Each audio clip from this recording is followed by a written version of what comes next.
Hey everybody, Nebbers here. Not really, but that's pretty much what everybody's telling me I sounded like the last couple days, so another convention has come and gone. And this is, for some odd reason, what seems to happen to me at conventions. I tend to lose my voice and end up having a voice that sounds very similar to the one that you're hearing now. That being said, it's getting better. I know it might not sound like it's getting better, but it actually is getting better. And luckily, I don't feel sick or anything like this. I did a little bit yesterday, but I think that was more because of lack of sleep and things like that. Usually at the end of conventions, pretty much... Oh, for those who don't know, I just got back from PAX South.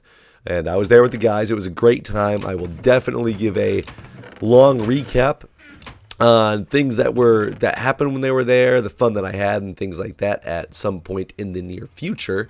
But I wanted to save that for another time when my voice was better. But I didn't want you guys to think that I was just neglecting you guys and just keep putting up old footage. I'm actually out of the footage I had prepared for going to PAX East or excuse me, PAX South. And that being said, I want to make sure that I get my voice better so I can actually make good videos for you guys without still missing what's really going on. But I figured in case I do end up having to miss a day of recording in the next week or so because of the voice issue, I wanted you guys to be updated on exactly what was wrong and what the reasoning behind that was. So this will not be a very long video.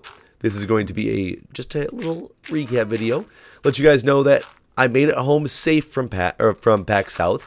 There was a concern for a little bit that there was a big storm going through the East Coast area. So DC, New York, Boston, those were areas that were originally thought to be decimated by this big storm. I actually had to change my flights to a super early flight on Monday in order to make it home. So I thought, because apparently when there's a big weather problem, at least Southwest Airlines offers you the opportunity to change your flight for free in order to accommodate plans, because they're like, there's a good likelihood that if you're flying into these airports, you're on this day, you're not going to make it.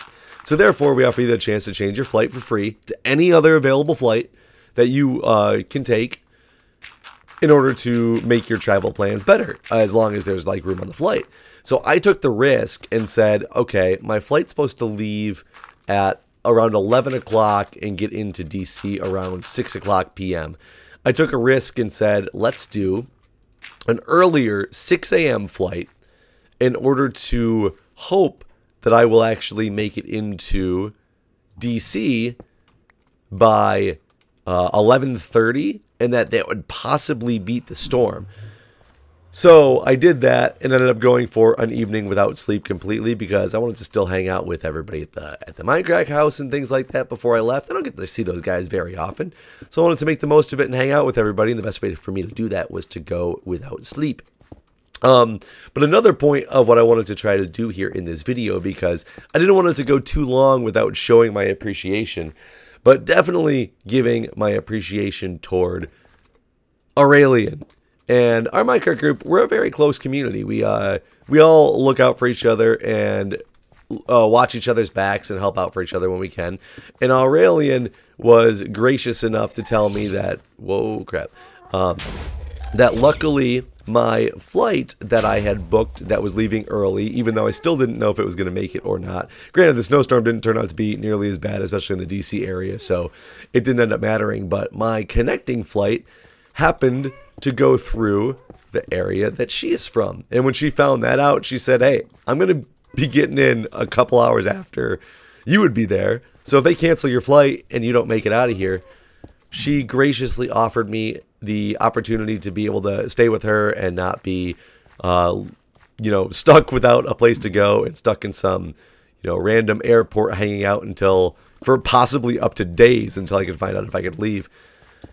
She didn't even think about it, didn't even think twice. When I told her where my layover was at and where I was going to be stuck if they did cancel my flight, she was like, oh yeah, not a problem at all. If you're stuck there, you're going to be staying with me, and we'll get you out of there when we can. So not even a second thought did she think. I don't even think it was, she thought it was something that she was doing that was even grateful. It was just, in her mind, it was just a normal thing to offer that up to a friend in need. And I wanted to make sure that enough time, or too much time, didn't pass if I was unable to make a video because of my voice, that I wanted to make sure at least that was out there, and at least so the community as well as she knows my appreciation for that offer. So Aureylian, you are amazing. Thank you very much. So appreciate that. And I'm sure my viewers appreciate you doing that for me as well. However, I will be ending this video.